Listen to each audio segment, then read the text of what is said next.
मंत्री छगन भुजबळ यांची प्रकृती अचानक बिघडल्याची प्राथमिक माहिती समोर येत आहे. त्यांना पुढील उपचारासाठी तातडीने मुंबईला देखील हलवण्यात आलं आहे. छगन भुजबळ यांचे आजचे सर्व कार्यक्रम रद्द करण्यात आले असून त्यांची प्रकृती बिघडल्यामुळे कार्यकर्ते मात्र चिंतित आले आहेत.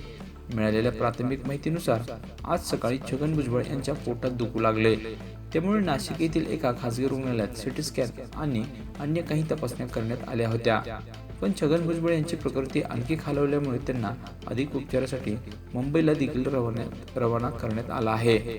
मुंबईतील खासगी रुग्णालयात त्यांच्यावर उपचार केले जाणार असून त्यांचे आजचे सर्व दौरे आणि कार्यक्रम रद्द करण्यात आले आहेत.